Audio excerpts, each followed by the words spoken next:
Hi business man, எல்லாரும் எப்படி இருக்கீங்க? எல்லாரும் நல்லா இருக்கீங்களா? ஸோ இந்த வீடியோ வந்து பார்த்தீங்கன்னா கொஞ்சம் சீரியஸான வீடியோ. இந்த வீடியோவில் நான் என்ன வந்து சொல்ல போறேன்னு வந்து பார்த்தீங்கன்னா, நீங்கள் துபாயில் வேலை பார்க்கணும் ப்ரோ, நான் துபாயில் சம்பாதிக்கணும், துபாயில் என்ன ரியாலிட்டி, துபாயில் ஜாப் மார்க்கெட் இருக்கா இல்லையா, துபாயில் விசாக்கான என்ன ப்ராசஸ்ஸு, துபாயில் லைஃப் ஸ்டைல் எப்படி இருக்கும், இந்த மாதிரி மொத்த துபாய் ஜாப் டீட்டெயில்ஸை வந்து இந்த வீடியோவில் நான் கவர் பண்ண போகிறேன். ஸோ நீங்கள் வந்து துபாய்க்கு வரீங்க அப்படின்னா உங்களோட எண்ணம் எப்படி இருக்குன்னு, ரியாலிட்டி என்ன, எக்ஸ்பெக்டேஷன்ஸ்ன்னு இந்த வீடியோ நான் ஃபுல்லாக உடைக்க போகிறேன். ஸோ இந்த வீடியோ பார்க்குறதுக்கு முன்னாடி மறக்காம நம்ம சேனலுக்கு வந்து லைக் பண்ணுங்கள். பிகாஸ் நம்ம சேனலில் வந்து பார்த்தீங்கன்னா எல்லாமே துபாய் கண்டென்ட் தான். துபாயில் என்ன வேலை கிடைக்கும், எந்தெந்த டிபார்ட்மெண்ட்டில் எவ்வளோ சேலரி கிடைக்கணும், இது வரைக்கும் நான் ஒரு 20 வீடியோவாச்சும் போட்டிருப்பேன். இந்த வீடியோ ஃபுல்லாக பாருங்கள். பார்த்துட்டு அதில் என்ன டவுட் இருக்கோ நான் கீழே இன்ஸ்டாகிராம் லிங்க் கொடுக்குறேன். எனக்கு தயவு செஞ்சு மறக்காமல் டவுட் இருந்தால் மெசேஜ் பண்ணுங்கள். ஸோ வாங்க வீடியோக்குள்ளே போகலாம்.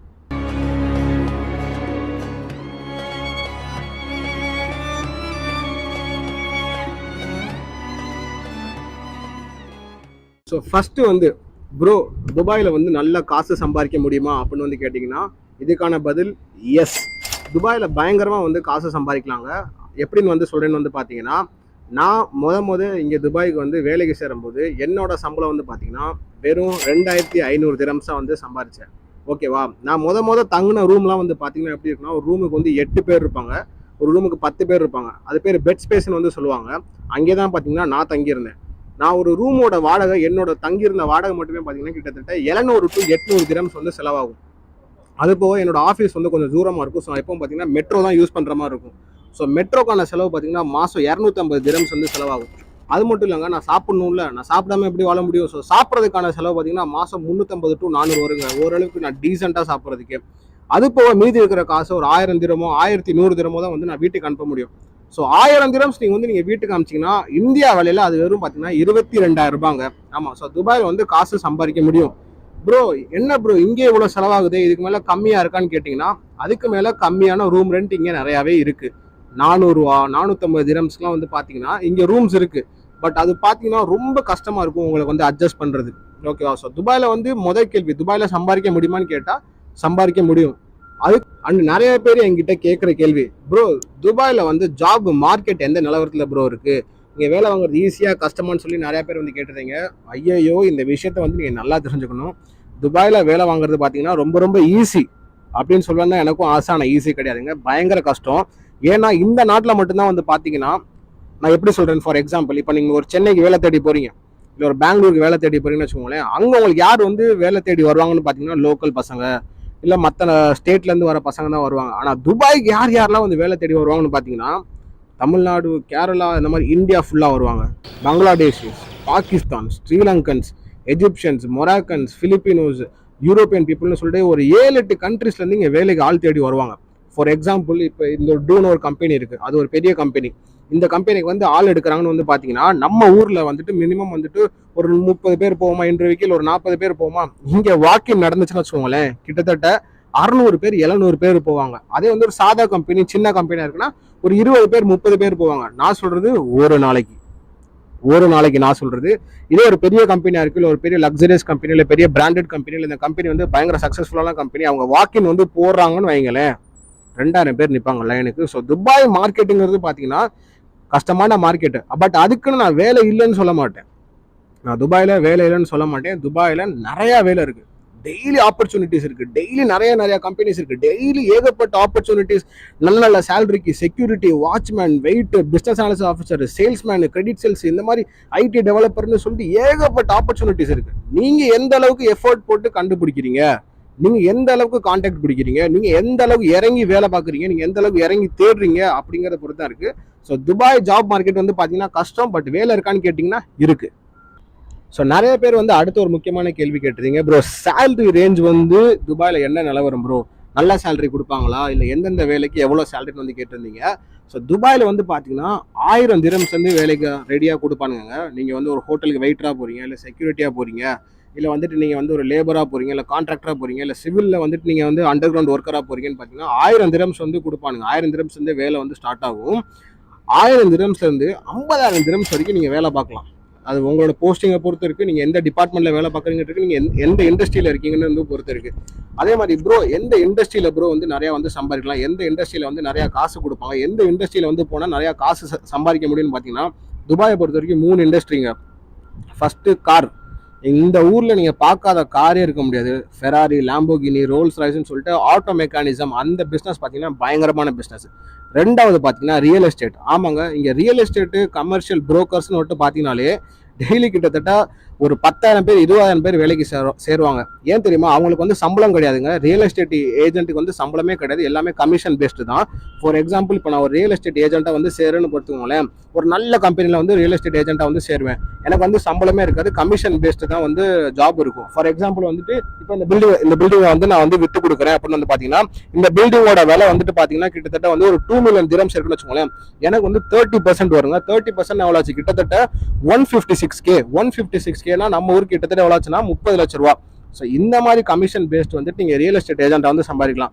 ப்ரோ, கார் இண்டஸ்ட்ரி சொல்லிட்டீங்க, ரியல் எஸ்டேட் சொல்லிட்டீங்க, அடுத்து எந்த இண்டஸ்ட்ரியில் ப்ரோ வந்து நல்லா சம்பாதிக்கலாம்னு பார்த்தீங்கன்னா வேறு எதுவுமே இல்லைங்க, ஐடி இண்டஸ்ட்ரி. சப்போஸ் வந்து நீங்கள் நல்லா வெப் டெவலப்மெண்ட் தெரியும், இல்லை நல்லா மொபைல் டெவலப்மெண்ட் தெரியும், இல்லை நல்லா கோடிங் தெரியும். நான் வந்து ஹார்ட்வேர் சொல்லலை, சாஃப்ட்வேர் மட்டும் தான் சொல்கிறேன். உங்களுக்கு நல்லா சாஃப்ட்வேர் நாலேஜ் இருக்குன்னா இங்கே சாஃப்ட்வேருக்கு அவ்வளோ டிமாண்டிங் இருக்குங்க. உங்களுக்கு நல்ல ஒரு கோடு தெரியும், இல்லை எனக்கு அந்த கோடிங் நாலேஜ் எனக்கு கிடையாது, பட் என்னோட கம்பெனியில் வந்து பார்த்தீங்கன்னா எட்டிஸ்டாட்லேயே பார்த்தீங்கன்னா சாஃப்ட்வேர் டெவலப்பர்ஸ்க்கு சேலரி இப்படி தூக்கி போட்டு கொடுக்குறாங்க. ஸோ சேலரி வந்துட்டு பார்த்தீங்கன்னா like it depends upon every department, but the main thing is that இங்க 1000 dirhams இருந்து ஆரம்பிக்கும், 50 dirhams வரைக்கும் சம்பாதிக்கலாம். So salary range it depends upon your industry. One.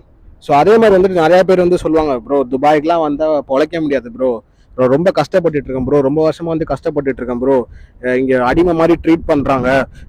நிறைய பேர் வந்து நான் இன்ஸ்டாகிராமில் வந்து நிறைய வீடியோஸில் வந்து கமெண்ட்ஸ்லாம் பார்த்துருக்கேன். துபாயை போட்டுட்டு வந்து ஓட்டுற மாதிரி, இல்லை நிறைய கல்ஃப் கண்ட்ரிஸை வந்து போட்டு ஓட்டுற மாதிரி. அவங்க யாருன்னு பார்த்தீங்கன்னா பொழைக்க தெரியாதவனுங்க. சீரியஸாக நான் அப்படி தான் சொல்லுவேன்.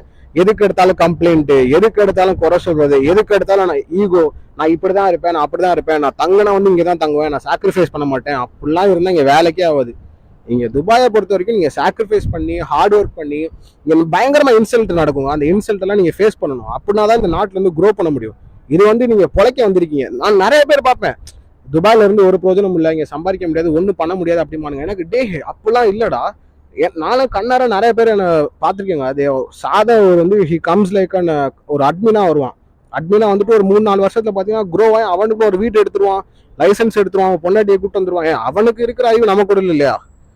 ஸோ விசிட் விசா அப்படின்னு வந்து பார்த்தீங்கன்னா 2 மாதத்துக்கு இருக்குது, 1 மாதத்துக்கு இருக்குது, 3 மாதத்துக்கு இருக்குது. நீங்கள் அதை எதை வேணுமோ வந்து சூஸ் பண்ணிக்கலாம். விசிட் விசாவில் வரீங்கன்னா கொஞ்சம் ப்ரிப்பேர்டாக வாங்க. பிகாஸ் நம்ம 1 மாதத்துல வேலை கிடைக்கிறது வந்து பார்த்தீங்கன்னா ரொம்ப லக்கில் தான் இருக்குது. ஆக்சுவலாக அதான் ஹார்ட் ரியாலிட்டி. 1 மாதத்துல வந்து வேலை கிடைக்கிறது வந்து பார்த்தீங்கன்னா அது வந்து ஈஸியான விஷயம் கிடையாது, பயங்கர கஷ்டம். ஸோ 2 மாதத்துல விசா போட்டு வந்தீங்கன்னா ஓகே, நீங்கள் எவ்வளோ எஃபோர்ட் போடுறீங்க, நீங்கள் எவ்வளோ கஷ்டப்பட்டு தேடுறீங்கிறத பொறுத்து இருக்குது. 3 மாதம் விசிட்டில் வந்தீங்கன்னா நீங்கள் பொறுமையாக தேடலாம். 1 மாதம் ஃபுல்லாக ஆன்லைனில் அப்ளை பண்ணலாம், இல்லை 1 மாதம் ஃபுல்லாக நீங்கள் இறங்கி தேடலாம், இல்லை 3 மாதமும் இறங்கி தேடலாம். ஸோ அந்த மாதிரிங்கிறது இருக்குது. பட் நான் என்ன ப்ரிஃபர் பண்ணுவேன், நான் என்ன சஜஸ்ட் பண்ணுவேன்னு வந்து பார்த்தீங்கன்னா, நான் what I will suggest you guys is like, நான் இப்போ வந்து பார்த்தீங்கன்னா என்னோட சொந்த விசாவில் தான் வந்து இருக்கேன். ஓகேவா? ஸோ எதுக்குங்கிறது காரணம் சொல்லிடுறேன், உங்களுக்கு அது புரியும். இப்போ நீங்கள் வந்து விசிட் விசாவில் வந்திருக்கீங்க, உங்களை கம்பெனிலேருந்து வேலைக்கு எடுக்கிறாங்கன்னு வைங்களேன். கம்பெனியில் வந்து கான்ட்ராக்ட் போடுவாங்க.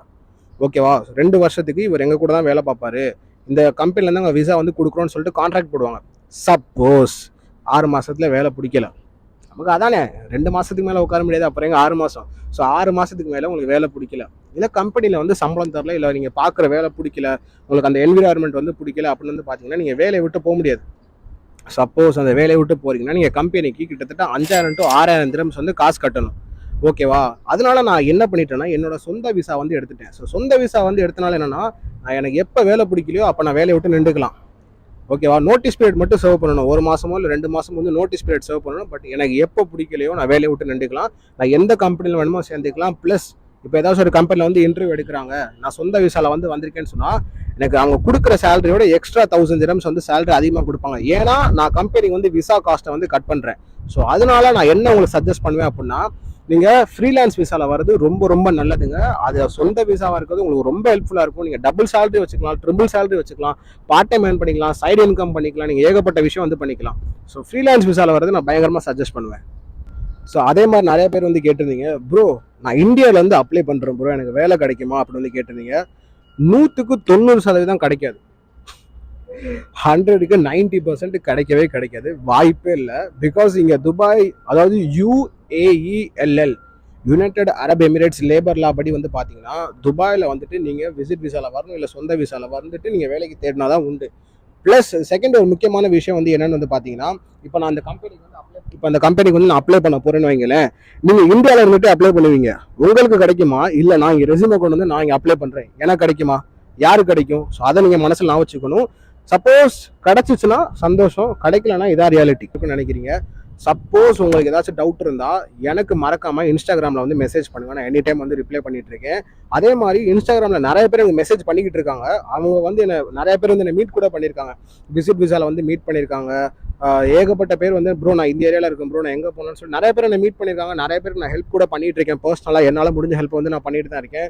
சில பேருக்கு பார்த்தீங்கன்னா நான் வேலை வாங்கி கொடுத்துருக்கேன். சில பேருக்கு வந்து பார்த்தீங்கன்னா தங்குற நான் செட் பண்ணி கொடுத்துருக்கேன். சில பேருக்கு பார்த்தீங்கன்னா நான் விசா அரேஞ்ச்மெண்ட் பண்ணி கொடுத்துருக்கேன். ஸோ இந்த மாதிரி உங்களுக்கு ஏதாச்சும் ஹெல்ப் வேணும்னா என்னால் முடிஞ்சால் நான் கண்டிப்பாக பண்ணுவேன், இல்லாட்டி வருத்தப்படக்கூடாது. ஸோ இதுதான் காய்ஸ், இந்த வீடியோ வந்து பயங்கர யூஸ்ஃபுல்லாக இருக்கும்னு நினைக்கிறேன். ஸோ துபாய் அப்படிங்கிறது பார்த்தீங்கன்னா நல்லா சம்பாதிக்கலாம், அங்கங்கே காசு இருக்குது, பொழைக்க தெரிஞ்சவன் பொழைச்சிப்பான், இல்லாட்டி it's up to you. So இந்த வீடியோ பிடிச்சிருந்தா மறக்காம லைக் பண்ணுங்கள். ஸோ நெக்ஸ்ட் வீடியோவில் பார்க்கலாம். See you guys, bye.